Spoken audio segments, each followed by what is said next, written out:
So good day everyone. Today we will discuss the lesson 5, which is the collaborative planning, forecasting, and replenishment. In today's competitive environment, organizations are moving to a more effective demand-driven supply chain to enable them to respond quickly to shifting demand. Consumers have become more demanding and discriminating. The market has evolved into pull environment, with customers dictating to the supplier what products they desire and when they need them delivered. So, in today's environment, nagiging mapili at demanding na ang consumer. So, dahil nga we are in a competitive environment, dapat nasasabayan natin yung needs or yung demands ng tao or ng consumer. Sa market, nagiging superior yung consumer, of course, kasi sila yung nagdi-dictate sa supplier kung anong product and kung kailan nila gustong ma-deliver yon. So, there are several ways to closely match supply and demand. One way is for a supplier to hold plenty of stock available for delivery at any time. So, para daw mabantayan or masabayan yung demand na kailangan ng consumer, dapat daw yung supplier is meron silang maraming stock. Kumbaga, para kahit anytime na gustong magpa-deliver ng consumer, meron silang maibibigay kasi may stock sila. Use of flexible pricing. So dito, 'di ba, minsan kapag bulk orders o yung maramihan, pwedeng tumawad or may discount kapag ganun. Use overtime, subcontracting, or temporary workers to increase capacity to meet demand for their products and services. So may mga situation na sobrang daming product yung kailangan and nagkukulang siya sa tao. So, one way para ma-meet daw yung kailangan na supply is pwede silang kumuha ng temporary workers para lang merong magpupuno or magtatrabaho para dun sa supply na kailangan. So, managing demand is challenging because of the difficulty in forecasting future consumer requirements accurately. In order for supply chain integration to be successful, suppliers must be able to accurately forecast demand so they can produce and deliver the right quantities demanded by their customers in a timely and cost-effective fashion. So, hindi madali ang managing demand kasi hindi naman natin kayang i-predict ng tama o saktong-sakto yung kailangan at gusto ng consumer sa future. So, for the supply chain integration to be successful, kailangan ma-forecast ng tama ng supplier yung demand para makapag-produce sila ng tamang quantities na kailangan ng consumer sa tamang oras. So, hindi man natin ma-predict ng saktong-sakto, at least kahit papano, parang nasa line pa rin tayo na baka ganun lang talaga yung kailangan. So, kailangan ready pa rin yung supplier. Demand forecasting. So, forecasting is an important element of demand management. It provides an estimate of future demand and the basis for planning and sound business decisions. Since all organizations deal with an unknown future, some error between a forecast and actual demand is to be expected. So, demand forecasting, ano nga ba yun? So, it is the process of predicting future sales by using historical sales data to make informed business decisions. So, it will help estimate the total sales revenue for the future. So, in this demand forecasting, hindi maiiwasan ang maka-encounter tayo ng error. Bakit? Kasi, this is only a prediction on what can happen sa future. Walang nakakaalam ng eksaktong pwedeng mangyari. Since this is only a forecast, the actual demand may be different. So, 'di ba? may ine-expect tayo na ganun yung kalalabasan or yung magiging outcome.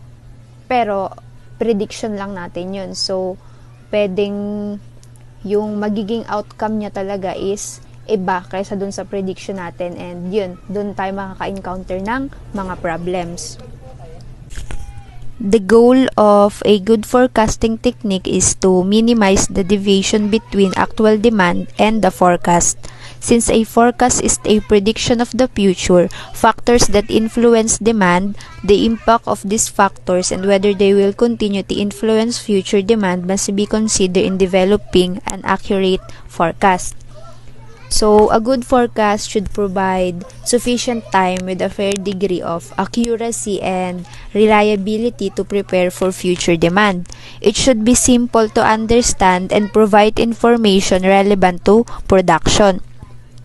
So, in order to have a accurate demand forecast, we should consider the factors that influence the demand, impacts of these factors, or whether they will continue to influence future demand.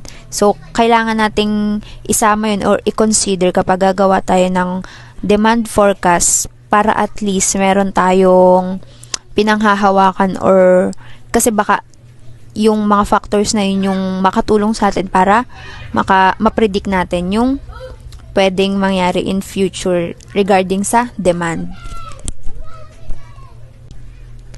Timely and accurate demand information is a critical component of an effective supply chain.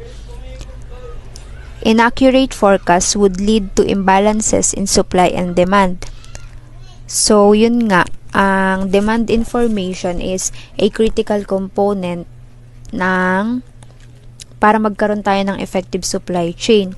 So, kasi nga, kapag hindi accurate yung forecast na magagawa natin, pwedeng magkaroon ng imbalances in supply and demand. So, syempre, kahit prediction to, dapat parang nandun ka pa rin. Hindi ka lalayo, or hindi man saktong-sakto, at least kahit papano accurate pa rin siya para at least maging successful or mas effective yung supply chain natin. So, we have benefits of better forecast. First is lower inventories. So, dito, more space. The supplier can have more room to market and sell more products. Next is reduce stockouts. Smooth production plans. So, dito, the process or the service flows is smooth. Kumbaga, maka-encounter man tayo ng problems, magagawan pa rin natin yun ng paraan kasi planado yun. So, yung flow or yung process is smooth siya. Next is reduce cost. Nakakabawas siya ng mga gastusin. Or next is the improved customer services. For more than 60 years, the Institute of Supply Management has been publishing monthly indices for the manufacturing sector such as customers' inventories, new orders, production, manufacturing employment, supplier deliveries, inventories price, backlog of orders, new export orders, and imports. So, many businesses executive use these indices to forecast the overall direction of the economy and the health of manufacturing sector. So, for example, purchasing and supply managers, they utilize the customer's inventories index to help forecast future new orders and make production decisions, and to measure changes in supply chain activity. The impact of poor communication and inaccurate forecast resonates all along the supply chain and results in the bullwhip effect, causing stockouts, lost sales, high cost of inventory, and obsolescence. Material shortages, poor responsiveness to market dynamics, and poor profitability. There are numerous examples exist showing the problems that companies face when their sales forecasts did not match customer demands during product introductions. So, for example nito is Apple, which had pre-orders of 600,000 units for its new iPhone 4 in one day. According to Apple, iPhone 4 pre-order sales were 10 times higher than the first day of pre-ordering for the iPhone 3G. Due to high pre-order rate, the system suffered many order and approval malfunctions and delayed the delivery of the phones by at least a month. So, this indicates the challenge faced by companies in forecasting sales and ramping up production to meet the demand for their products and to defend their market position. So, dito makikita yung hindi accurate na demand forecast na nangyari sa pre-order ng iPhone 4. So, dahil nga sobrang taas ng naging pre-order niya, yung demand forecast ng Apple is hindi accurate. So, dito nagkaroon siya ng problem sa production or dahil nga sobrang taas or 10 times higher than the other free order last time. So, nagkaroon sila ng malfunctions and delay sa delivery. So, dahil nga hindi accurate yung naging demand forecast nila. So yun, hindi sila ready na ganun pala karami yung magiging pre-order para dun sa bagong labas na model ng iPhone. So we have here another example. In the airline industry, both Airbus and Boeing are the two major competitors. Competition has been fierce with each manufacturer trying to get the upper hand. When Airbus unveiled the A380, which is the largest passenger aircraft ever made with a capacity of more than 500 passengers.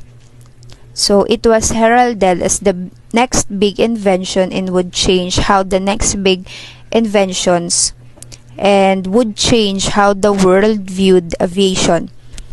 So ito nga, yung bagong product ng Airbus, which is the A380 na ito yung pinakamalaking aircraft na kayang magsakay ng 500 passengers. So, 'di ba?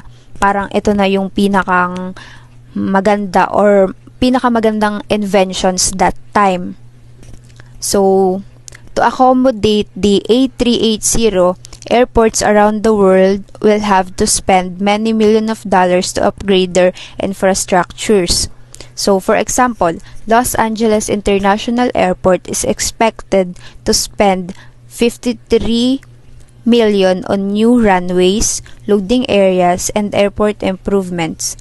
So, yun nga, para ma-accommodate yung A380, which is new invention ng Airbus, kailangan gumastos ng milyon-milyon ng mga airports or yung mga maliliit na airports para lang magamit nila yung bagong invention na yun. So, malaking gastos yung kailangan ng mga airport para dun sa bagong aircraft na ilalabas ng Airbus.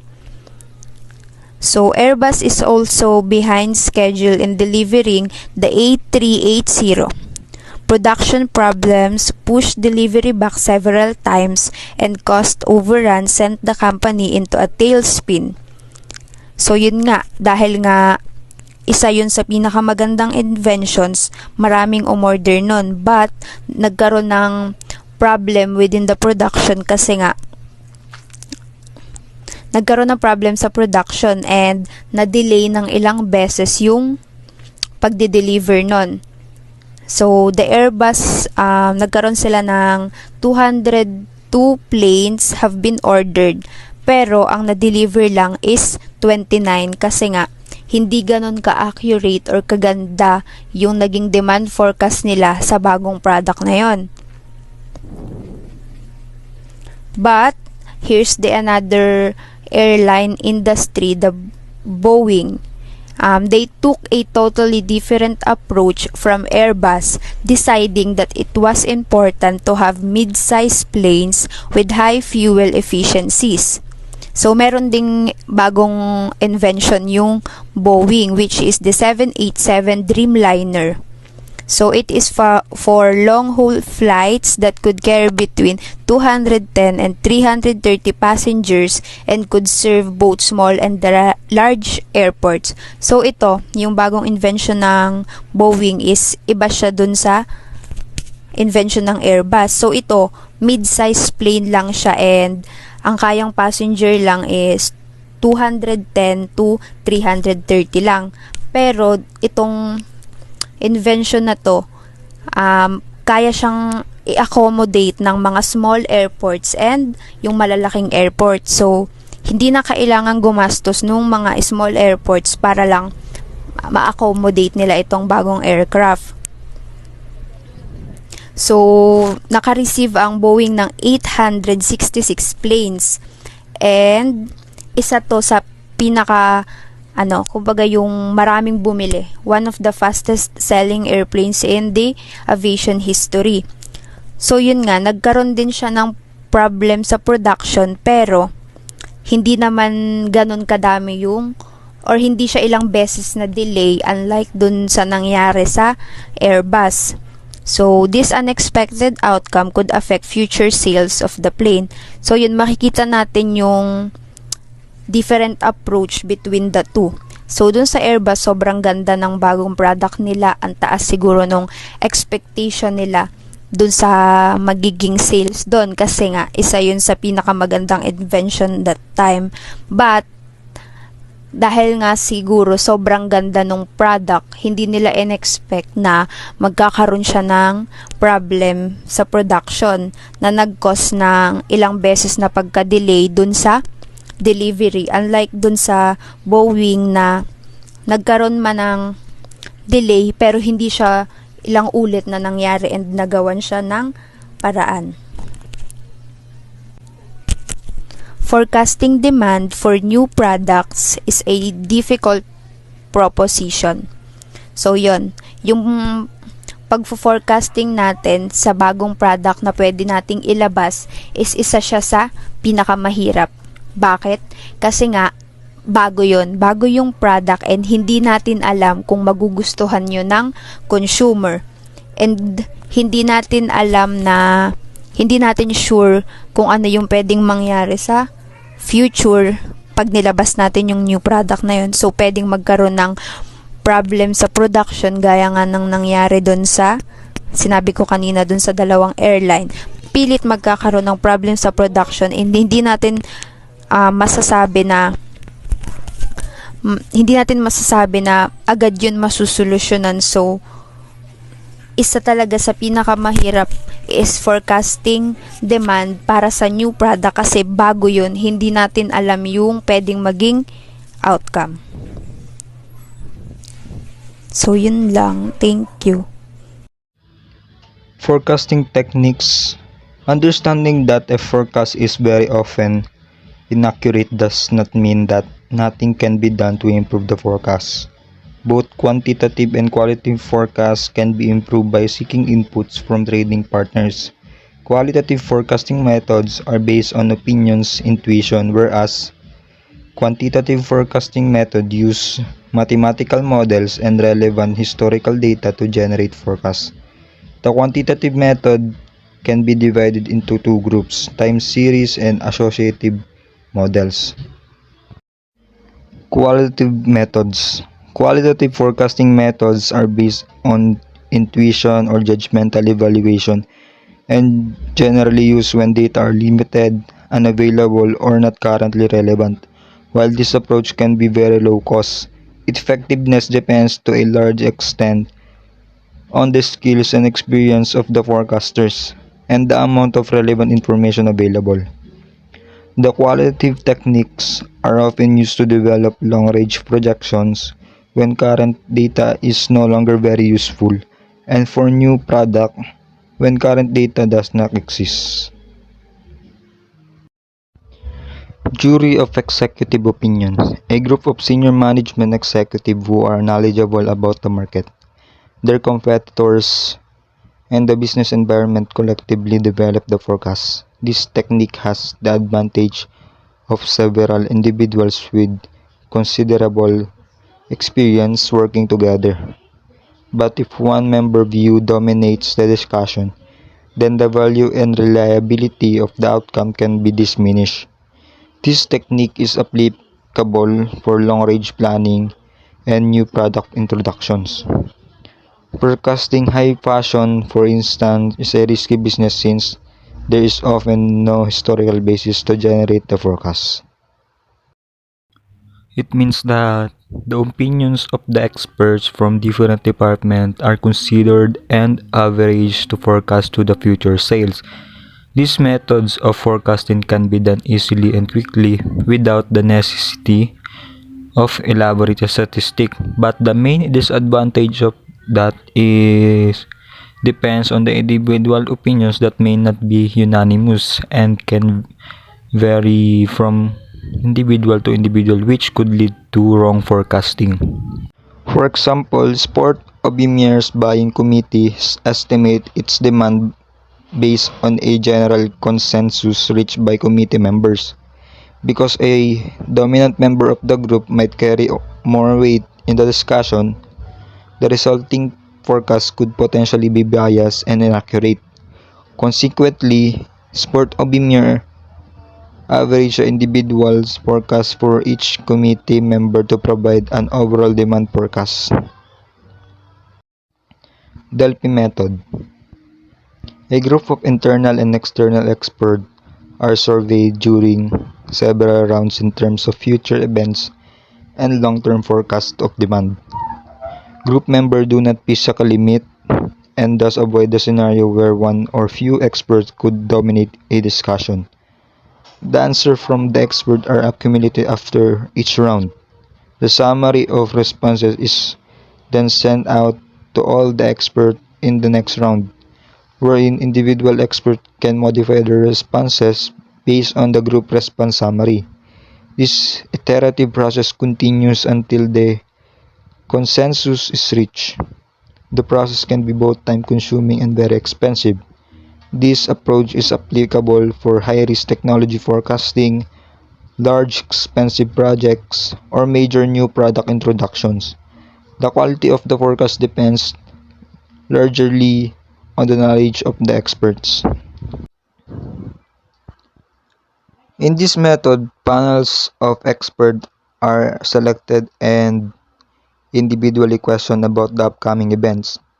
They do not form a group. For long-range forecasting, this method is beneficial and very effective. The main disadvantage of this method is that from the returns there is lack of low reliability. Salesforce Composite. The Salesforce represent a good source of market information. This type of forecast is generated based on the Salesforce knowledge of the market and estimate of the customer's needs. Due to the proximity of the sales personnel, the consumers, the forecast tends to be reliable, but the individual biases could negatively impact the effectiveness of this approach. In this method, the forecast is done based on the opinions of salespeople who have steady interactions with the client. As they are closest to the customers, they can better predict the requirements of the customers for the future market. The main advantage of this forecasting method is that it is very simple to use and understand. The information can be segregated easily into different categories, but the drawback is that the salespeople can be either optimistic or pessimistic about their prediction, and this could lead to inaccurate forecasting. Consumer survey. A questionnaire is developed that seeks input from customers on important issues such as future buying habits, new product ideas, and opinions about existing products. The survey is administered through telephone, mail, internet, or personal interviews. Data collected from the survey are analyzed using statistical tools and judgment to derive a set of meaningful results. For example, Weight Ayers, the ninth largest pharmaceutical company in the world, use this type of market research to create forecasts for new products. The challenge is to identify a sample of respondents who are representative of the larger population and to get acceptable response rate. In this method, the survey is conducted directly on the customers on their purchases. The surveys can be done through telephone contacts, personal interviews, or questionnaires to obtain the data from the customers. These methods required extensive statistical analysis to test regarding the consumer's behavior. For example, Weight Ayers, the ninth largest pharmaceutical company in the world, use this type of market research to create forecasts for new products. The challenge of this method is to identify a sample of respondents who are representative of the larger population and to get an acceptable response rate. Quantitative methods. Quantitative forecasting models use mathematical techniques that are based on historical data and can include causal variables to forecast demand.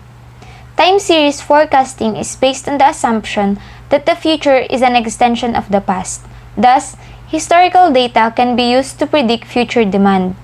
Cause and effect forecasting assumes that one or more factors, independent variables, are related to demand and therefore can be used to predict the future demand.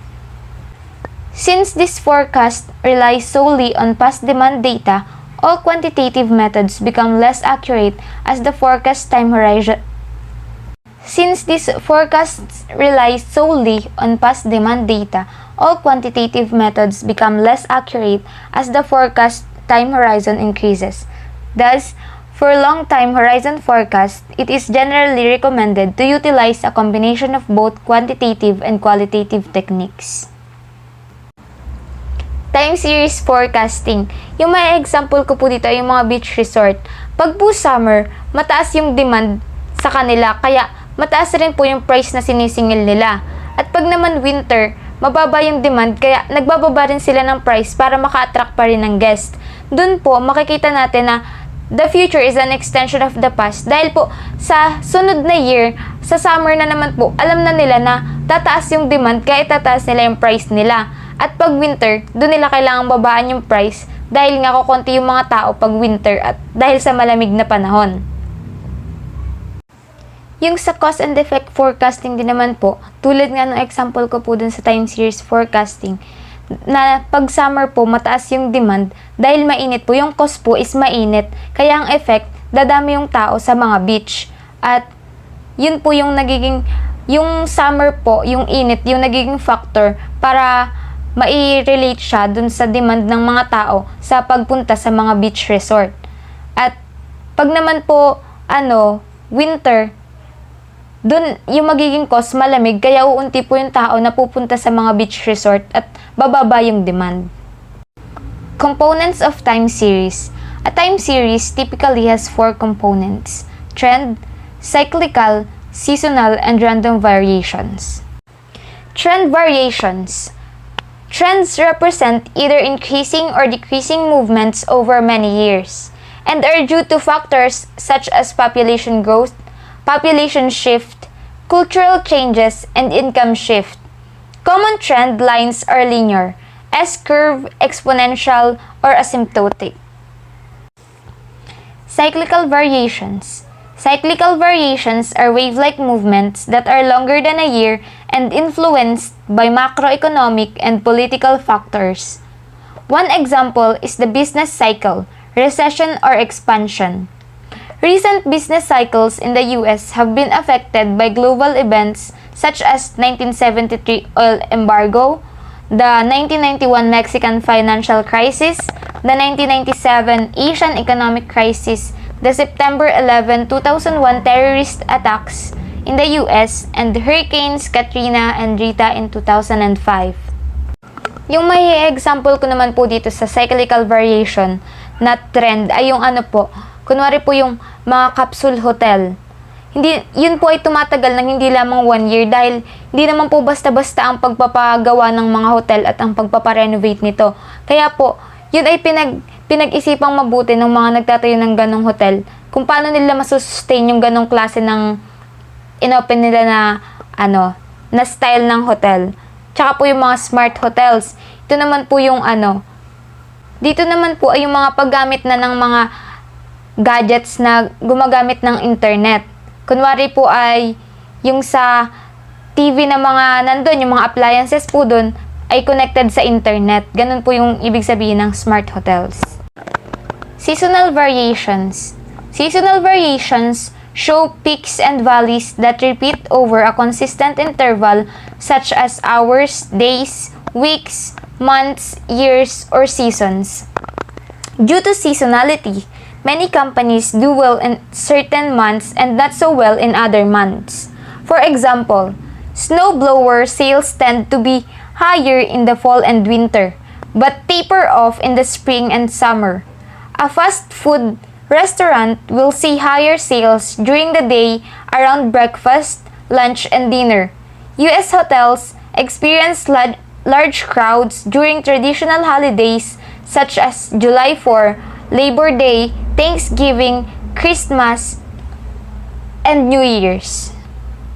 Dito naman po sa seasonal variations ay yung demand dun sa certain na product ay mataas lang sa ganong panahon. Kunwari po ay yung sa example dito ay yung snowblower na mataas lang yung demand niya at sales bagay winter at fall dahil pang po yan pang tagkal ng mga kalat ng mga dahon at saka ng mga snow.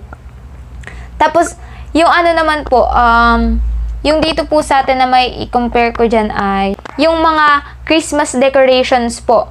Mataas yung sales nila pag dumating na yung Burr months. Pero pag lampas po dun, wala naman na pong nagamit ng mga Christmas tree. Kaya bababa na ulit yung sale nila. At sa sunod na Christmas season na ulit, ang magkakaroon ng mataas na sale.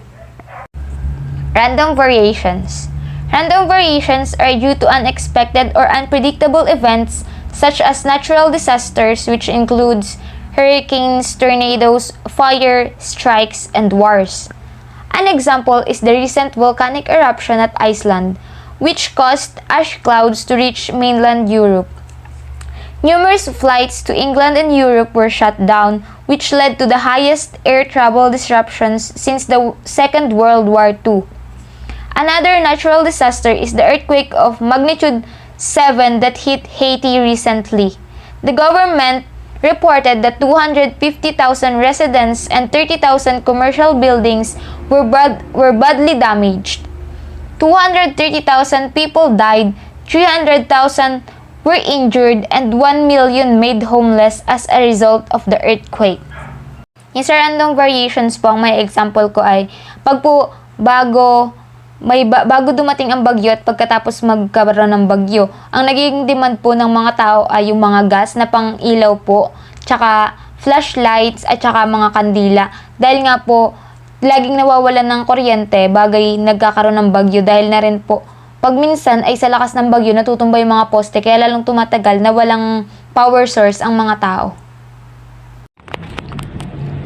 The time series forecasting models. Time series forecasts are dependent on the availability of historical data. Forecasts are estimated by extrapolating the past data into the future. A survey of forecasting models used shows that time series models are the most widely used, 72%, and judgmental models are the least used, 11%. The study also finds that within the time series model, the ones most commonly used are the simple model, average and simple trend, and exponential smoothing. In general, demand forecasts are used in planning for procurement, supply, replenishment, and corporate revenue. Time series forecasting occurs when you make scientific predictions based on historical time-stamped data. It involves building models through historical analysis and using them to make observation and drive future strategic decision-making. So, ginagawa natin yung pag-forecast para ma-predict natin or ma-estimate natin yung future demands para hindi mag-oversupply or undersupply. So, some of the serious approaches are the following. So, first is the naive forecast. Using the naive forecast, the estimate for the next period is equal to the actual demand for the immediate past period. So, dito sa naive forecast, yung estimation ng demand for the next period is kung ilan yung dami ng demand for this current period. For example, 100 units ang demand for the month of November, which is the current period. Therefore, 100 units din yung demand na kailangan for the next month, which is December. So, sa method na to, hindi na kailangan ng computation. Kasi yung data for this period is yun na rin yung kailangan to get the demand for the next period. Second is the simple moving average forecast. It uses historical data to generate a forecast and it works well when the demand is fairly stable over time. Dito sa simple moving average forecast is almost the same lang siya with the naive forecast. Ang pagkakaiba nga lang nila is yung naive forecast, current period lang yung basis para malaman yung demand for the next period. While dito sa simple moving average forecast is kailangan mo yung data for this period pati na rin yung data from the previous period. For example, the sum of the year 2015, 2014, 2013, and 2012 is divided by 4, which is the number of periods. And yung makukuha mong sagot doon is yun yung simple moving average. The advantage of this technique is that it is simple to use and easy to understand. However, the weakness of this simple moving average method is its inability to respond to trend change quickly. So, the illustration shows on how to compute the simple moving average forecast using the Excel spreadsheet. Third is the weighted moving average forecast. The weighted moving average forecast places equal weights on each of the end period observations. Under some circumstances, a forecaster may decide that equal weighing is undesirable. An end period weighted moving average forecast is the weighted average of the end period observations using unequal weights. The only restriction is that the weights should be non-negative and sum to 1. So, technically speaking, the weighted moving average is a technical indicator that assigns a greater weighing to data points in the distant past. The weighted moving average is obtained by multiplying each number in the data set by a predetermined and summing up the resulting values. So, here's the video on how to compute manually the weighted moving average forecast. Weighted moving averages. We will be calculating weighted moving averages. We will also be comparing error measures using the mean absolute deviation MAD. We will be using this time series data from 7 weeks of sales. And we want to forecast sales using 4-week weighted moving averages with weights 0.4, 0.3, 0.2, and 0.1. In practice, the weighted moving average is usually employed when there is a need to place more importance on some periods over others. In most cases, we place more importance on more recent data. Therefore, in this exercise, the 0.4 weight will be placed on the most recent value, the 0.3 on the next most recent, and so on. Let's now calculate 4-week weighted moving averages using the given weights 0.4, 0.3, 0.2, and 0.1. Since we're computing 4-week averages, we start by using data from the first 4 weeks to compute the moving average forecast for week 5. So F5, that is forecast for week 5, equals 0.4 times 45. Notice that 45 is the most recent value, plus 0.3 times 40, the next most recent value, plus 0.2 times 44 plus 0.1 times 39, which gives 42.7. For week 6, the weighted moving average is F6, which equals 0.4 times 38 plus 0.3 times 45 plus 0.2 times 40 plus 0.1 times 44, which gives 41.1. For week 7, the weighted moving average is 0.4 times 43 plus 0.3 times 38 plus 0.2 times 45 plus 0.1 times 40, which gives 41.6. And the forecast for week 8 is 0.4 times 39 plus 0.3 times 43 plus 0.2 times 38 plus 0.1 times 45, which gives 40.6. Next, we calculate the mean absolute deviation for this model. First, we calculate the absolute errors, that is, the positive difference between the actual and forecast values, and then average them. There are no errors for weeks 1 to 4 because there are no forecasts. For week 5, the absolute error is 4.7. For week 6, it is 1.9. For week 7, it is 2.6. The mean absolute deviation, MAD, is the average of these errors, which gives 3.07. Now, note that in this first example, the weights added up to 1. Let's look at the next example where the weights do not add up to 1. Forecast sales using 2-week weighted moving averages with weights 3 and 2. In this example, we're calculating 2-week moving averages where the weights 3 and 2 add up to 5 and not to 1. So, in calculating the weighted moving averages, we multiply the sales values by the weights as we did before, but in this case, we also divide by the total weight, which is 5. And so, the forecast for week 3, F3, is 3 times 44 plus 2 times 39 divided by 5, which gives 42. For week 4, it is 3 times 40 plus 2 times 44 divided by 5, and that gives 41.6. For week 5, it is 43, it is 40.8 for week 6, and for week 7, it is 41. And finally, for week 8, it is 40.6. Next, we calculate the mean absolute deviation. The absolute forecast error for week 3 is the absolute value of 40 minus 42, which is 2. For week 4, it is 3.4. For week 5, it is 5. For week 6, it is 2.2. And for week 7, it is 2. On averaging these 5 values, we obtain a mean absolute deviation of 2.92. Now let's compare the error measures. The MAD was 3.07 using the 4-week moving average method with weights 0.4, 0.3, 0.2, and 0.1, and the MAD was 2.92 using the 2-week weighted moving average with weights 3 and 2. Since the MAD is an error measure, smaller MADs produce better smoothing of the data. Therefore, using MAD, the 2-week weighted moving average method produced a better forecast. Please leave your question or comment below. Thanks for watching. The fourth one is the exponential smoothing forecast. The exponential smoothing forecast is a sophisticated weighted moving average forecasting technique in which the forecast for next period's demand is current period's forecast adjusted by a fraction of the difference between the current period's actual demand and the forecast. This approach requires less data than the weighted moving average method because only 2 data points are needed.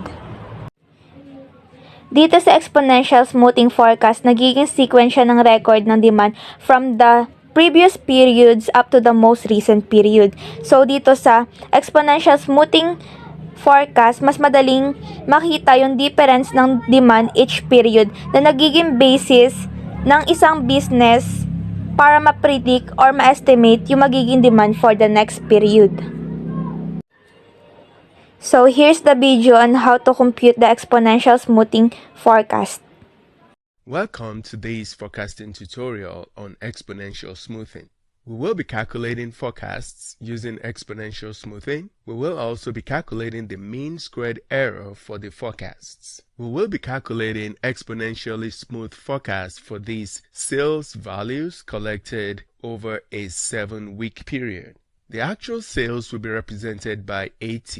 Note that some authors use YT to represent actual values. Forecast values, on the other hand, are generally represented by FT. The exponential smoothing method uses the formula FT plus 1 equals FT plus alpha times AT minus FT, where alpha is a value between 0 and 1, referred to as the smoothing constant. This means that our forecast for the current period is obtained by adding the forecast in the last period to a fraction of the error from the last period. To make calculations easier, this formula can be rewritten as FT plus 1 equals alpha AT plus 1 minus alpha FT. That is, the new forecast equals alpha times the last actual value plus 1 minus alpha times the last forecast value. We will be using this second formula for our calculations. Note that both formulas will give the same result. It is just a little easier to use the second one. So our first objective is to calculate exponential smoothing forecasts using alpha equals 0.2. Since alpha equals 0.2, then 1 minus alpha will be 1 minus 0.2, which equals 0.8. Then the formula becomes 0.2 times the actual values plus 0.8 times the forecast values. Since the forecast required both actual and forecast value from the last period, we are sometimes given a forecast value for the first period. If no forecast value for the first period is given, then we assume F1 equals A1. That is, the first forecast value is assumed to be the first actual value. So F1 equals 39. We then calculate F2 as 0.2 times 39 plus 0.8 times 39, which again will always give the same value, 39. As a result, we just usually assume that F2 equals A1 and not bother calculating it at all. That is, if F1 is not given, we simply start by copying whatever value we have in A1 into F2. This means that our first real use of the formula begins with F3. So F3 is going to be 0.2 times 44 plus 0.8 times 39, which gives 40. Consequently, F4 will be 0.2 times 40 plus 0.8 times 40, which gives 40. For F5, we have 0.2 times 45 plus 0.8 times 40, which gives 41. For F6, 0.2 times 38 plus 0.8 times 41, which gives 40.4. F7 equals 0.2 times 43 plus 0.8 times 40.4, and that gives 40.92. We can also forecast week 8 as 0.2 times 39 plus 0.8 times 40.92, which gives 40.54. Next, we compute the mean squared error. To obtain the mean squared error MSE, we first obtain the forecast errors, square them, and then find the mean or average of the squared errors. When computing errors for exponential smoothing forecasts, we do not calculate an error for period 1 unless otherwise stated.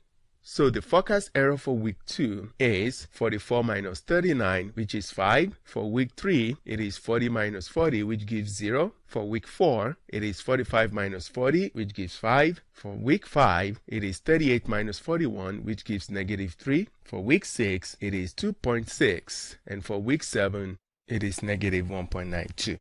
Next, we square the errors. Starting with week 2, 5 squared is 25, 0 squared is 0, 5 squared is 25, negative 3 squared is 9, 2.6 squared is 6.76, and negative 1.92 squared is 3.69. Since we only have 6 periods with errors, we add up these errors and divide by 6 to obtain a mean squared error of 11.58. And that's how to calculate forecasts and MSE with exponential smoothing. Please leave a question or comment below, and thanks for watching. Linear trend forecast. It can be estimated using simple linear regression to fit a line to a series of data occurring over time. This model is also referred to as the simple trend model. The trend line is determined using the least squares method, which minimizes the sum of the squared deviations to determine the characteristics of the linear equation. So, ang linear trend forecast daw po at ang simple linear regression is almost the same. Ipapaliwanag ko po muna ang linear trend forecast. Ito po ay ang pinakasimpleng forecast technique na magagamit to predict the demand. Makikita po natin sa screen the formula. Ang formula po nito is y hat equals BO plus B1x. Y hat is equals to forecast or the dependent variable, and the x is equals to time variable. We have given example for linear trend forecast. Makikita po natin sa screen na may given problem po dito. The problem is the demand for toys produced by the Mickey Manufacturing Company na makikita po dito sa table. So, we have two questions here. The questions are, what is the trend line? And what is the forecast for period 13? So, makikita po natin dito sa table na may 4 na column. For the first column, we have the period, which is the X. Under po nito is, we have 1 to 12. And the second column, the demand, which is the Y.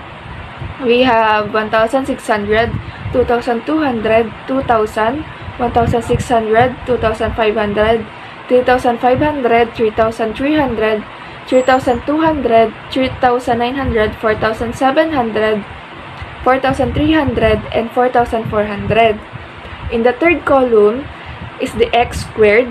Nakuha natin to dun sa pag-multiply itself ng period X. So, we have 1, 4, 9, 16, 25, 36, 49, 64, 81, 100, 121, and 144. And the last is the XY. Nakukuha ito pag pinag-multiply natin ang period at ang demand, which is the X and Y. So, we have 1,600, 4,400, 6,000, 6,400, 12,500, 21,000, 23,100, 25,600, 35,100, 47,000, and 52,800. And the bottom part of the column shows the total of period, total of demand, total of X squared, and XY. So, the total period is 78. The total demand is 37,200, and the total of X squared is 650, and the total of XY is 282,800. So, ipapakita po natin muna kung paano masolve yung B1. Ang formula po ng B1 is B1 equals N sigma summation XY minus sigma summation X sigma summation Y over N sigma summation X squared minus sigma summation X open and close parenthesis squared. So, makikita po sa screen yung pag-substitute ng B1. So, B1 is equals to N, which is yung bilang po ng period. So, 12. I-multiply po doon sa total ng XY, which is 282,800. Pag-multiply po yun. Tapos po, i-minus po doon sa total ng period at total ng demand, which is 78 times 37,200. Then, over N, which is yung total nga po ng period. So, 12. Ito times po sa total ng X squared. So, 12 times 650 minus 78 squared. Squared po natin yung 78. So, pag kinalculate po natin ito and sinolve, ang kakalabasan po is 286.71. For formula of B0, ang B0 po is equals to sigma summation of Y minus B1 times sigma summation of X over N.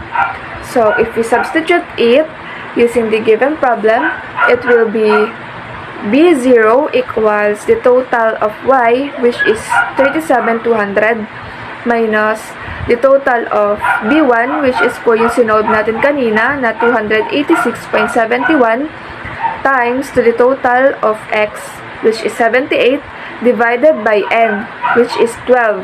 So, if we solve this, the B0 is equals to 1,236.4. So, masasagot na po natin yung unang tanong kanina na what is the trend line? The answer is, the trend line is y hat equals to 1236.4, which is the B0, plus 286.71, which is the B1. So, for the second question po, na what is the forecast for period 13? Para makuha natin yung sa period 13, di ba, ang formula for linear trend forecasting is y hat is equals to B0 plus B1x. We will substitute the 13 dun sa x. So, it will become 1236.4 plus 286.71 times 13. So, if we solve it, the result is 4,963.5. So, i-round off po natin yon, magiging 4,964. So, the final answer for the second question, what is the forecast for period 13, is, ang answer po is 4,964 toys. So, makikita po natin sa screen yung example pag nilagay sa Excel and magkakaroon ng graph.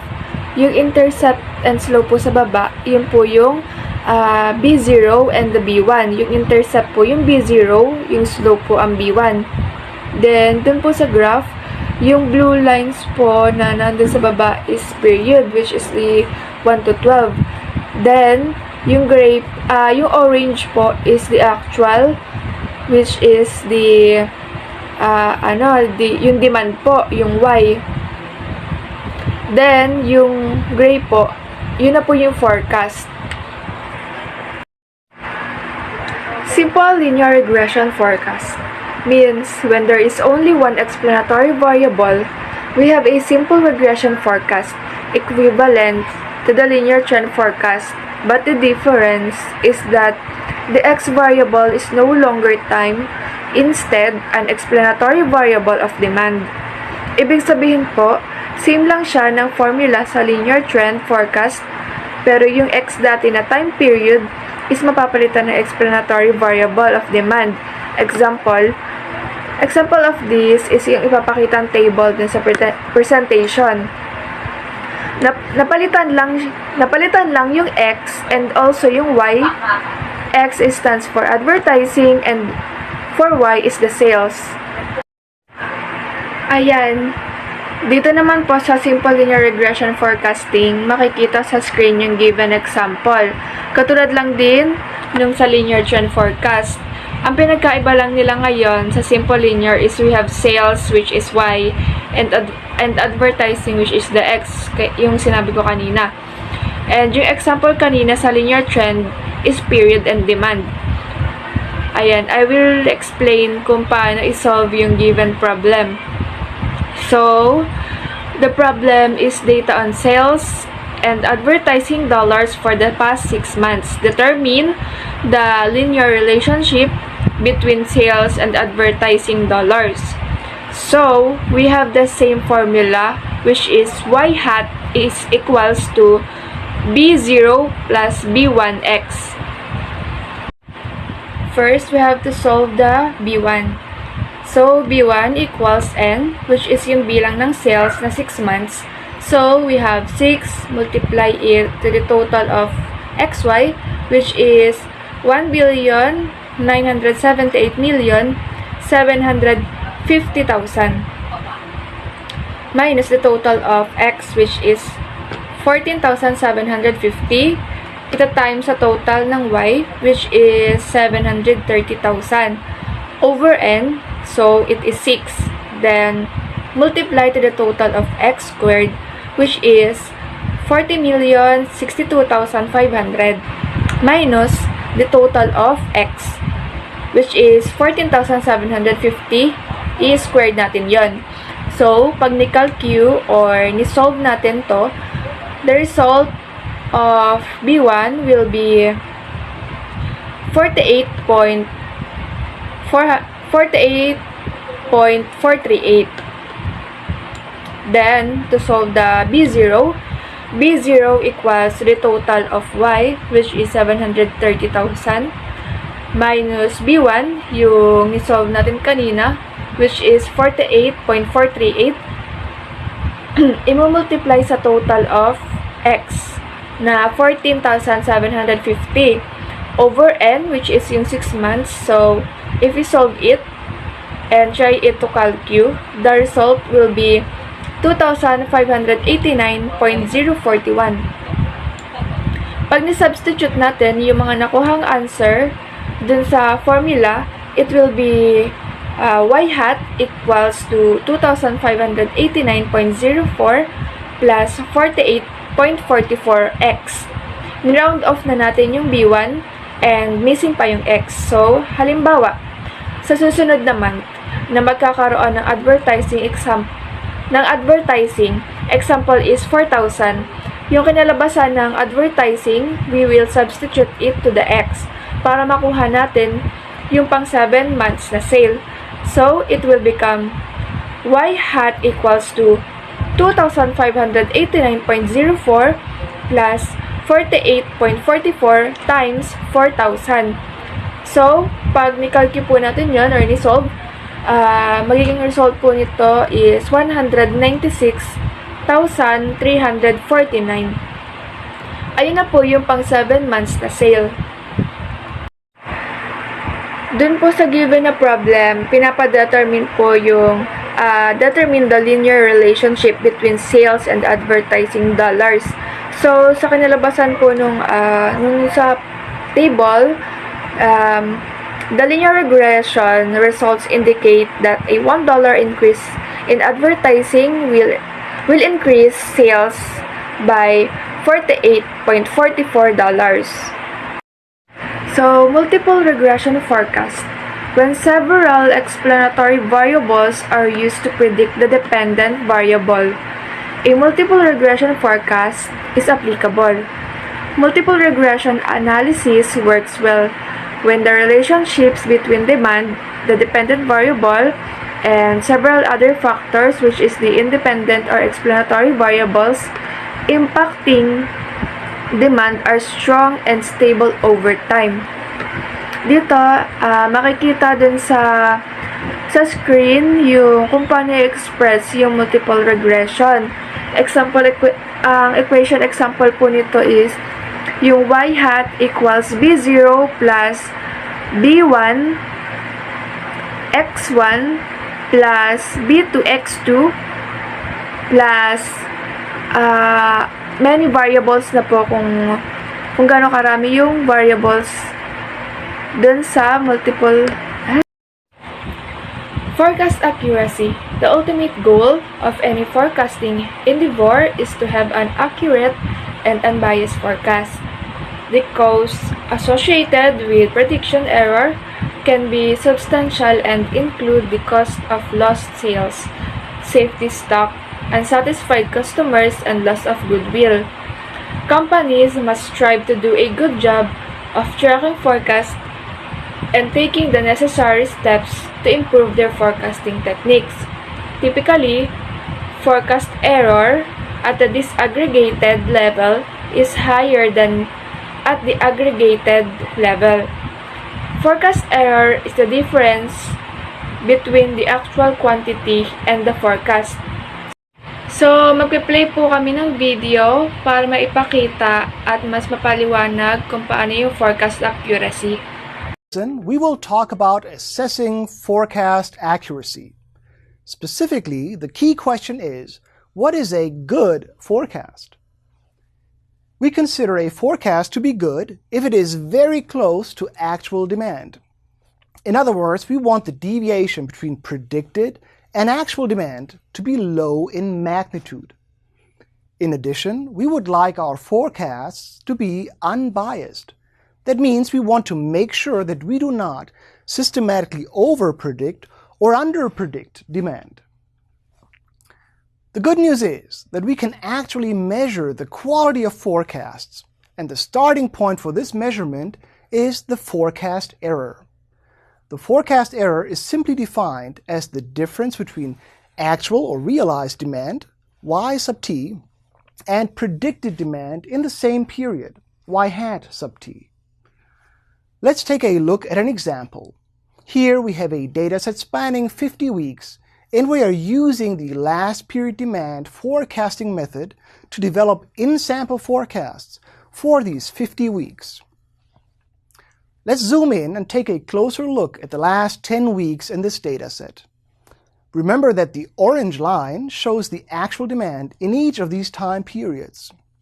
The blue line, in turn, shows us the last period demand forecasts for these same time periods. Now let's take a look at period 47, for example. As you can see, observed demand was about 400 units, while the forecast is just over 500 units.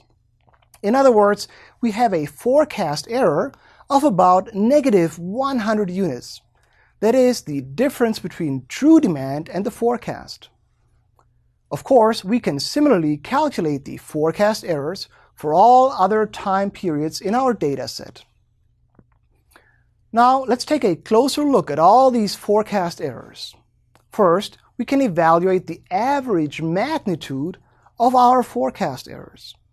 This mean absolute deviation tells us how far off, on average, our forecasts are relative to actual demand.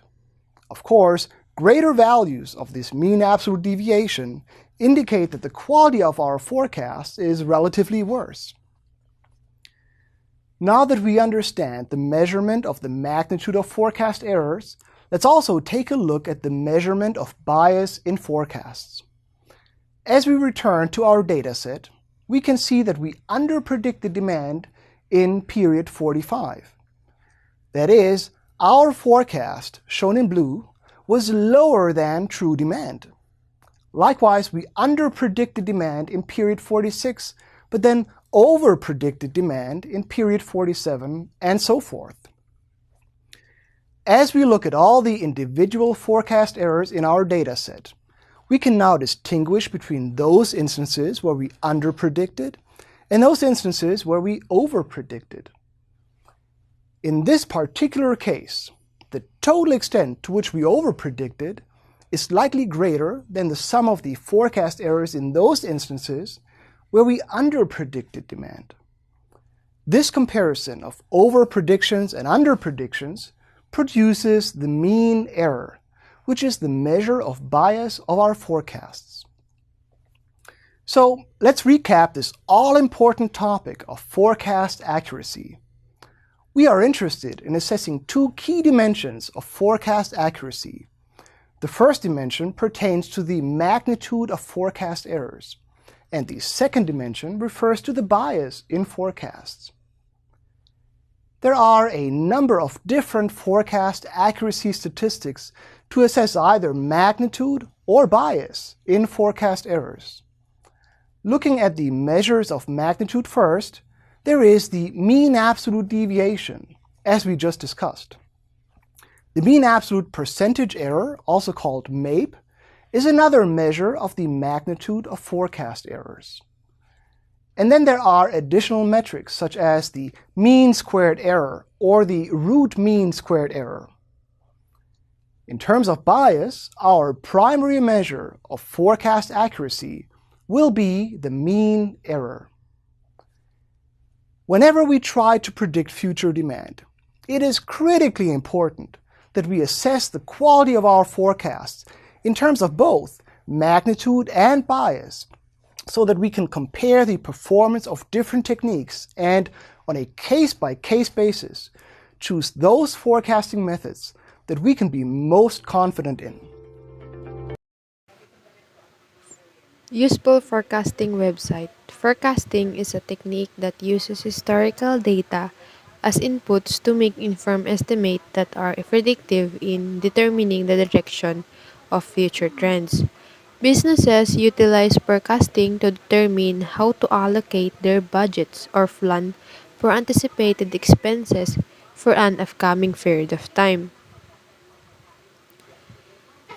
Several forecasting websites that are provide of a wealth of information on the subject. First is Institute for Forecasting Education. The Institute for Forecasting Education or IFE provide customized workshop per organization worldwide. IFE also perform business forecasting consulting and can provide assistance with software selection.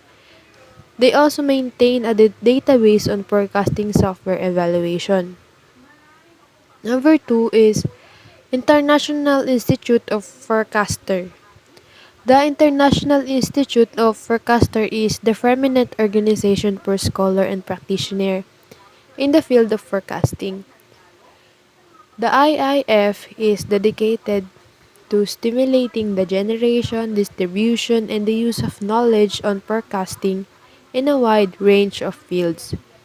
So, the International Institute of Forecast or IIF list the following objectives on their website. First is develop and unify forecasting as a multidisciplinary field of research drawing on management, behavioral sciences, and social sciences, engineering, and the other fields. Pangalawa is contribute to the professional development of analysis manager and policy maker with responsibilities for making and using forecasts in the business and government. Pangatlo is bridge the gap between theory and practice, with practice helping the set to research agenda and research providing useful results. Pang-apat is yung bring together decision makers, forecaster, and research for all nation to improve the quality and usefulness of forecasting. The Institute also publishes the International Journal of Forecasting, or Foresight and Oracle. Number 3 is Forecasting Principle, Evidence-Based Forecasting. This forecasting principle website provides useful forecasting information and is used by practitioners and educators. This site has special interest group discussion areas, forecasting topic exam, forecasting publication, links to forecasting study grants, and the wealth of other information. Their primary source of information is contained in their Principle of Forecasting, a comprehensive summary of forecasting knowledge which involved 40 authors and 123 viewers. Pang-apat yung Stata or Stata, Data Analysis and Statistical Software. Statistical software providers. This website provides link to a large number of statistical and forecasting software providers. And additionally, visitor can access information on worldwide forecasting like seminar and short courses, user group, and the bookstore, the Stata Journal, and user manual.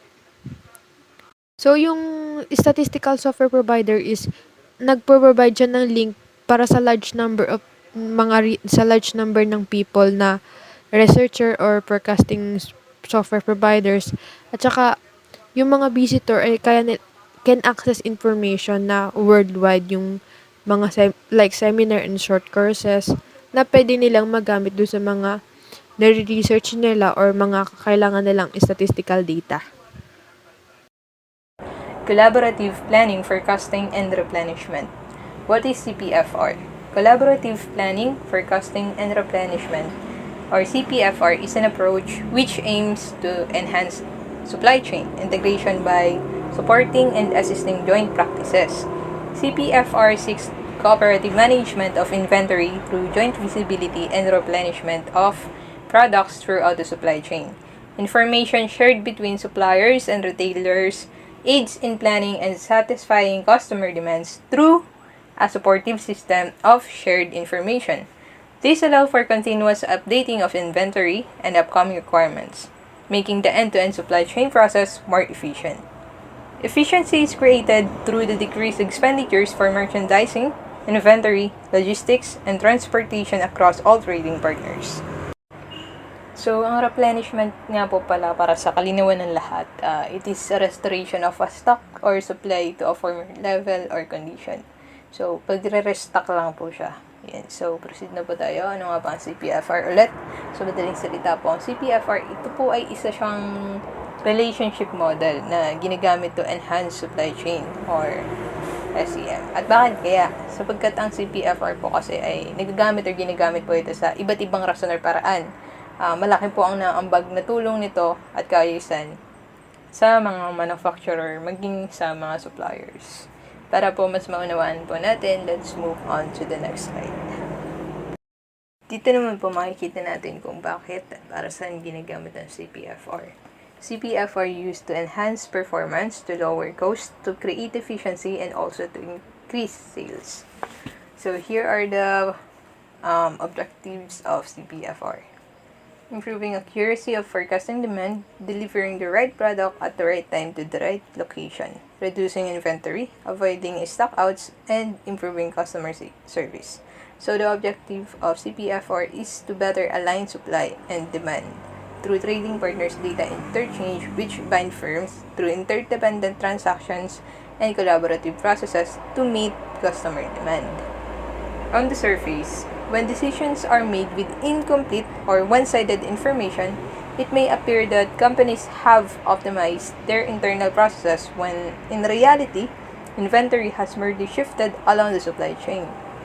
Without supply chain trading partners collaborating and exchanging information, the supply chain will always be suboptimal, resulting in less than maximum supply chain profits.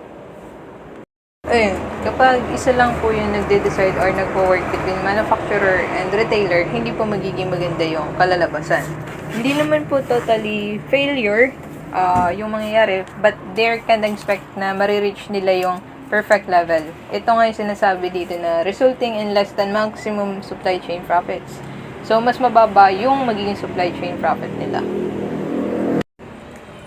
CPFR is an approach that addresses the requirements for good demand management.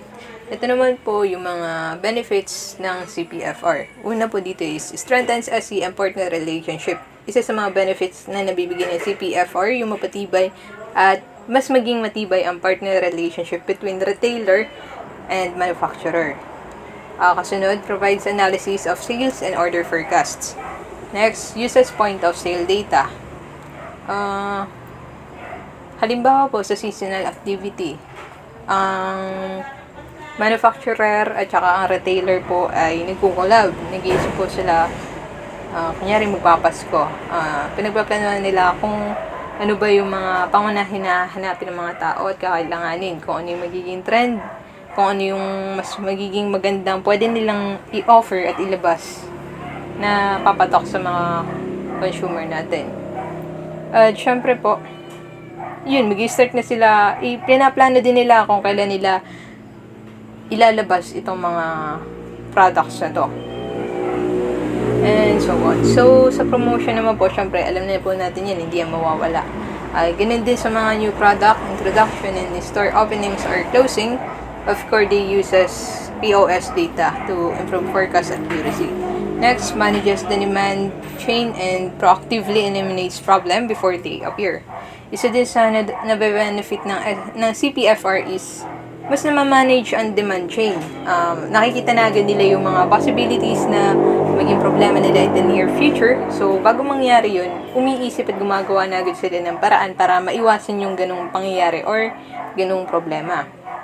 Next, allows collaboration of future requirements and plans, uses joint planning and promotion management, integrates planning, forecasting, and logistics activities, provide efficient category management and understanding of consumer purchasing patterns, provides analysis of key performance metric, for example, forecast accuracy, forecast exceptions, product lead times, inventory turnover, percentage stockouts, to reduce supply chain inefficiencies, improve customer service, and increase revenues and profitability.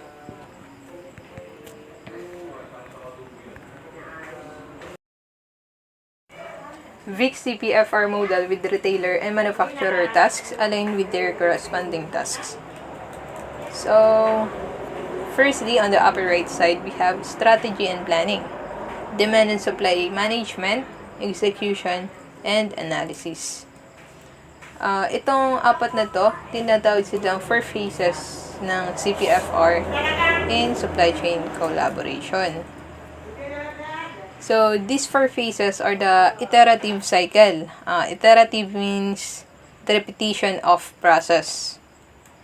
So, itong nakikita natin sa unang line ng bilog, account and market planning under strategy and planning. So, sa demand and supply management, demand planning at market data analysis, logistics or distribution, production and supply planning, execution, monitoring, and customer scorecard.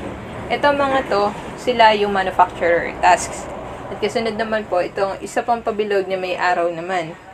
Collaboration arrangement, joint business plan, sales forecasting, order planning or forecasting, order generation, order fulfillment, exception management, at performance assessment. Ito naman po yung collaboration tasks. At kasunod naman, vendor management at category management, POS forecasting, replenishment planning, buying or rebuying, logistics or distribution, store execution at supplier scorecard. Sila naman po yung retailer tasks. At syempre po, hindi mabubuo yung VIX CPFR model kung hindi dahil sa target nila, yung nasa gitna, consumer. Retailer and manufacturer tasks. Kung mapapansin nyo po, ito din po yung nasa CPFR model. So, ginawa ko lang po siyang ganito para mas makita natin yung mga task nila para mas madaling intindihin. According to VIX, the manufacturer and retailer participate in 4 collaborative activities to improve performance. Kung matatandaan natin, ito po yung 4 phases kanina sa CPFR model. So, dito naman mas ma-elaborate natin at mas malalaman natin kung ano ba yung mga ginagawa dito at ano ba talaga yung nangyayari dito. First, strategy and planning. Establish the ground rules for the collaborative relationship, determine product mix and placement, and develop event plans for the period. So, this phase involves laying down the strategy for collaborative relationship between supply chain partners. The idea is that all organizations involved in partnership share an agreed scope of collaboration. So, they also have their common business goals.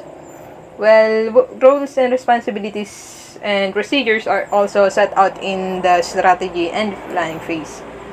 Next, demand and supply management. Forecast consumer or POS demand for the retailer, as well as order and shipment requirements for the manufacturer over the planning horizon. So, this is the element which focuses on sales and order forecasting and planning planning of orders. Next, execution. Place orders, prepare the deliver shipments, receive and stock products on retail shelves, record sales transaction, and make payments. This is the phase concerned with the processes of producing, stocking, dispatching, and delivery of materials to end consumers. And lastly, analysis. Monitor planning and execution activities for exception conditions, aggregate the results and calculate key performance metrics, share insights and adjust plans for continuously improved results. These elements compromises the management of exceptions in the fulfillment process, along with assessment of supply chain performance.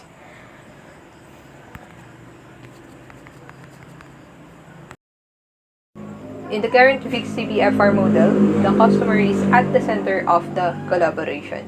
Sabi ko nga kanina, hindi mabubuo ang fixed CPFR model kung wala yung nasa gitna nito, ang consumer or customer. So, ito yung 8 collaboration tasks. Ito yung sinasabi ko kanina, yung pabilog na may araw. So, ano naman ba yung nangyayari dito? In task 1, collaboration arrangement. So, dito nangyayari yung developing of front-end agreement. In task 2 naman, joint business plan. This is where they create joint business plan. Task 3, sales forecasting. This is where they create the sales forecast. Task 4, order planning or forecasting. Identify exceptions for sales forecast. Task 5, order generation. Resolve and collaborate on exception items. So, take note guys, itong task 1 at task 2, sila yung collaborative planning. At pagdating naman sa task 3 at task 3 to task 5, sila yung collaborative forecasting. At itong 1 to 5 na to, ito yung ginagawa ng mga seller. So, next, task 6, order fulfillment. This is where they create the order forecast. And task 7, exception management, identify exceptions for order forecast. And task 8, performance assessment, resolve and collaborative exception items, then generate the order. Ito naman 6 to 8, ito naman yung mga ginagawa ng mga buyer. So, merong mission ang Global Commerce Initiative or GCI. Lead global value chain collaboration through the identification of business needs and the implementation of practice and standards to serve consumers better, faster, and less cost.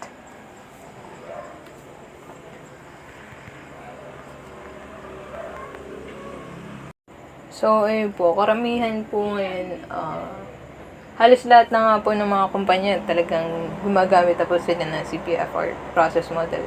Yung katulad po na nakita natin kanina. Ang Global Commerce Initiative naman po, nakagawa po sila ng recommended standard for globalizing CPFR. Sa pamamagitan naman po yun ng pagsasama-sama po ng mga bahagi ng CPFR publication at ng kanilang sariling mga bagong materials din po. So, ayun po, kung titingnan lang natin, mukhang simple lang naman ang konsepto ng CPFR, pero hindi po. Pinaglalaanan po ito nila ng panahon, talagang tinatrabaho po nila. Ito po hindi lang nila basta ginagawa. Ito po ay pinagsasanayan pareho ng manufacturer at ng retailer. Hindi po siya madaling gawain. Nangangailangan ito ng pagbabago sa mga proseso ng negosyo at pagbabago mula sa panloob na pagtutok sa isang malawak na multi-enterprise view. When CPFR partners are able to collaborate effectively and align on the use of technology, the model can also facilitate improved system integration and simplify business processes. For example, by eliminating manual process steps. So, ayun nga po, with the use of CPFR, mas mapapadali.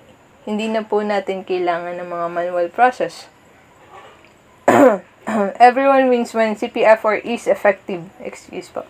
When CPFR is effectively adopted and managed, win-win opportunities abound.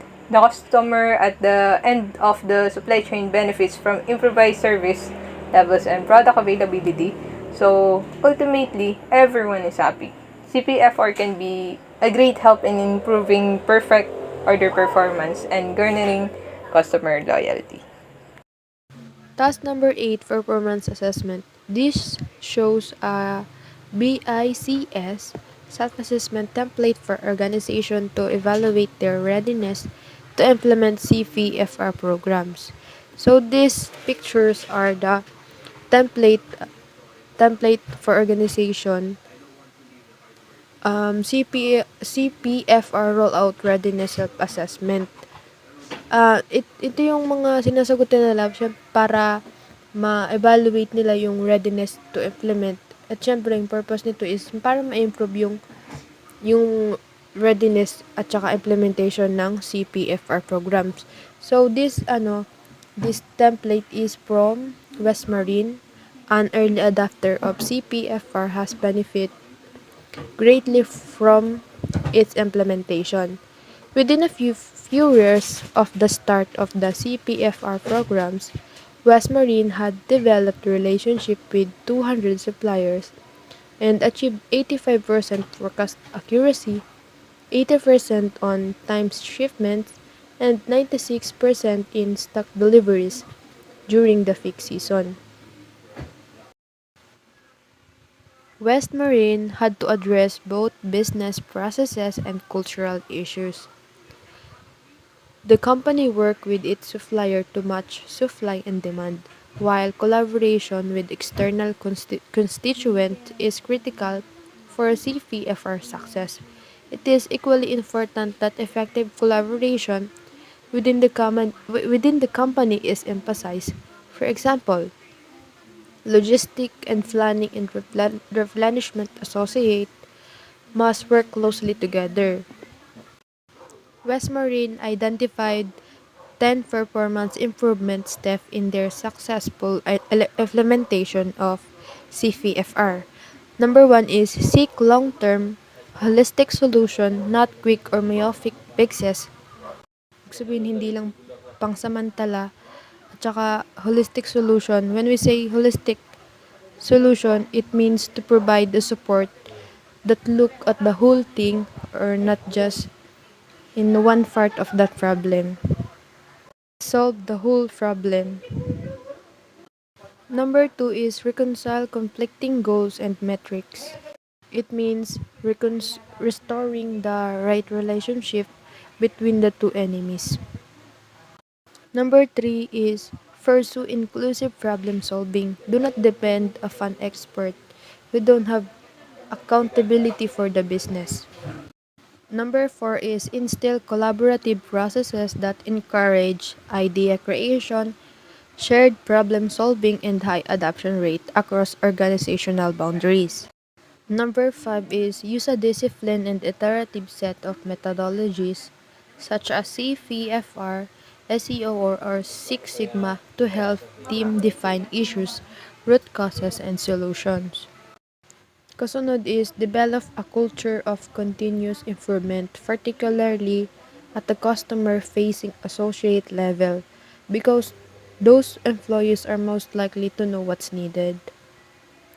Kasunod is create a clear accountabilities and assign authority with a focus on core business processes rather than on traditional organizational silos or loyalties. Kasunod is commit to technology enablement for execution, communication, exception management, and root cause analysis. Technology enablement focuses on streamlining internal operation through the implementation of digital platform and solution. Kasunod is reduce decision cycle times. In the word itself, it is the strategy of lowering the decision time it takes to perform a process in order to improve productivity. And last is implement rapidly. Westmarine is the world's largest retailer of everything you need for your life in the water, from boating supply to sailing, fishing, paddle sport, and diving gear. Westmarine is one of the classic examples of a company that has benefited from implementing CPFR or collaborative planning, forecasting, and replenishment. As part of their CPFR initiative, the company worked closely with supplier to match supply and demand. The CPFR program has been extended to Westmarine's 200 supplier. ITT Slabsco division, Westmarine largest customer, also implemented CPFR, and in the process, they experienced a reduction in cycle time from 25 days to 3 days, an increase in total sales of 11%, and an improvement on time deliveries from 74% to 94%. The success of the relationship can be measured using common performance metrics such as gross margin percent, return on investment, and sales growth.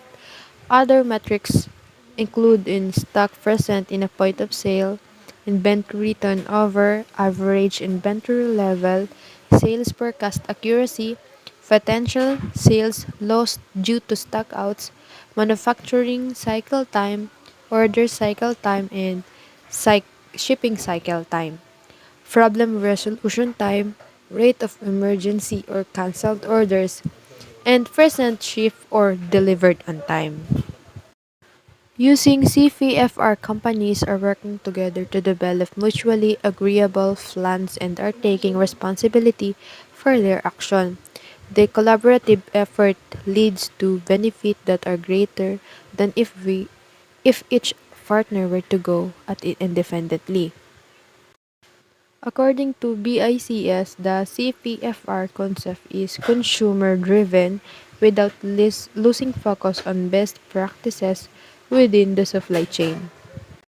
Setting common goals for organization pulls individually efforts together into a cohesive plan, support better execution of the plan and invites improved planning in the business plan exercise.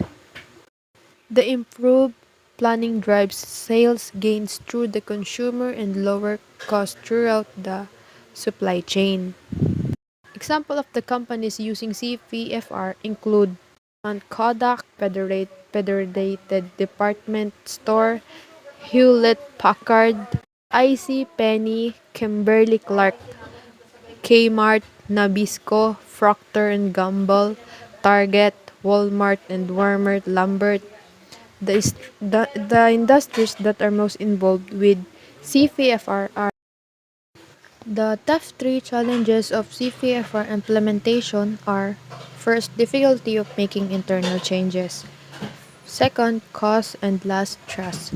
As with any major implementation, internal resistance to change must be addressed by top management. Change is always difficult. However, if top management is committed to the project, then the project is much more likely to be succeed. Companies will need to educate their employees on the benefits of the process changes and the disadvantages of maintaining the status quo. The real challenges to widespread adoption of CPFR is that it requires a fundamental change in the way buyers and sellers work together. Companies must ensure that their information technology system, organizational structure, business processes, and internal data are conducive to implementing CPFR. For example, many organizations are hammered by legacy systems that will have to be replaced, lack of executive management support, and an unwillingness to share sensitive information. Software solutions. A number of forecasting and CPFR software applications and their providers are listed in this section. In forecasting software, forecasts are seldom calculated manually. If a forecaster uses a quantitative method, then a software solution can be used to simplify the process and save the time required to generate a forecast. Several leading forecasting software providers and their products are shown below. Number one is the Business Forecast Systems Incorporated. It was founded in 1986. Business Forecast Systems Incorporated. B- BPS is the maker of Forecast Pro, the leading software solutions for business forecasting, and is a premier provider of forecasting education. With more than 35,000 users worldwide, Forecast Pro helps thousands of companies improve planning, cut inventory costs, and decrease stockouts by improving the accuracy of their forecasts. The company offers 3 editions of Forecast Pro to address the different needs of their customers. Forecast Pro Unlimited, Forecast Pro TRAC, and Forecast Pro XE. Several of the forecasting approaches and discussed in this chapter, such as moving average, trend, and exponential smoothing models, are included in the software. Washington-based shoe designer Brooks Sports Incorporated is an example of one of the company's customers which has benefited greatly from use of Forecast Pro software. This use of Forecast Pro is discussed in the e-business connection feature. Number 2 is John Galt. Founded in 1996, John Galt Solution has a proven track record of delivering affordable forecasting and inventory management solutions for the customer-driven supply chain. With the Forecast X Wizard and the Atlas Planning Suite, we provide a wide range of affordable, easy-to-implement supply chain planning solutions to design for growing mid-market companies. The company's basic forecasting software, Forecast X Wizard, is an Excel add-in that can perform statistical forecasting, compute safety stock, develop inventory plans, and plan new product introductions.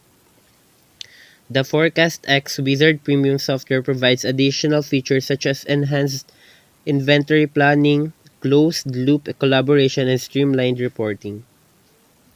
The Supply of Demand Chain Executive magazine selected John Galt Solutions based on its track record for delivering supply chain innovation and excellence.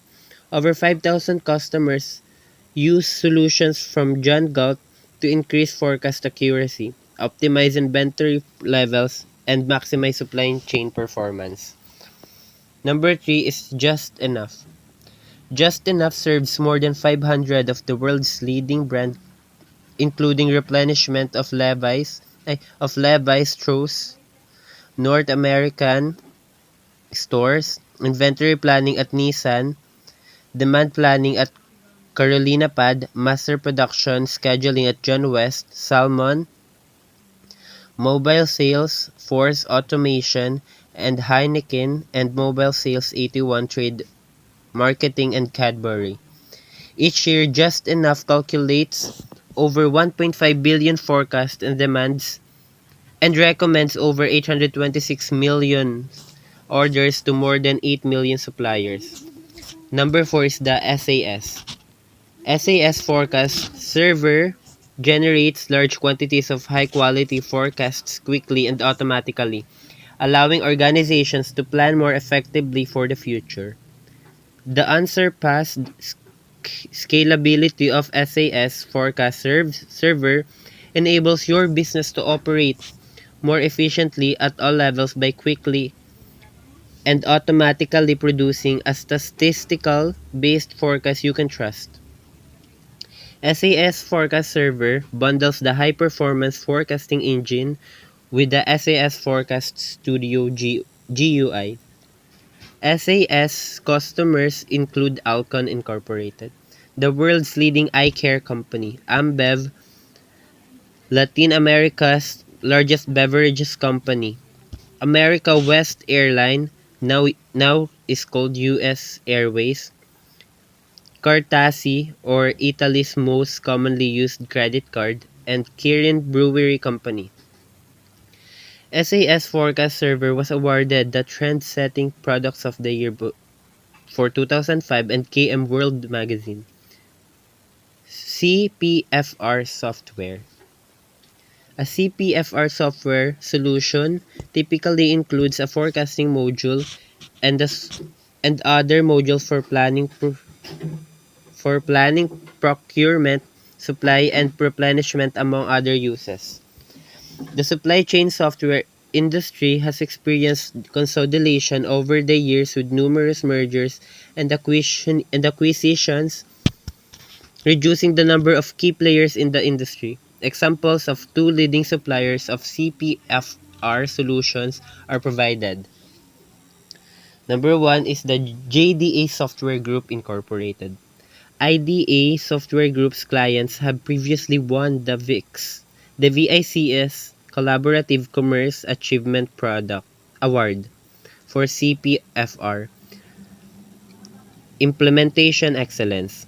JDA required Manugistics in July 2006, which included the CPFR solutions. In January 2010, IDA completed the acquisition of I2 Technologies. I2 Demand Planning ZG IS, one of the supply chain software applications provided by I2, and includes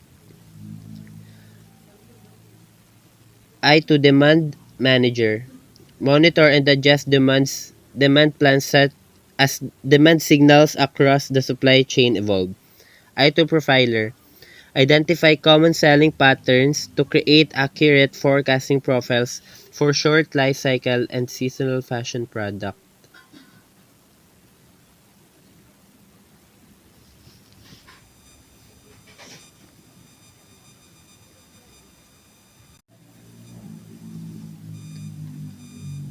I2 Demand Collaboration resolve demand supply problems before they adversely affect the customer by gaining better visibility into customer demand.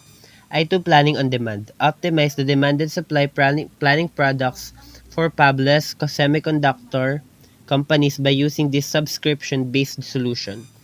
Number 2 is Oracle. Retech purchased Syncra Systems, a leader in CPFR technology in 2004. Oracle then outbid SAF for Retech in 2005.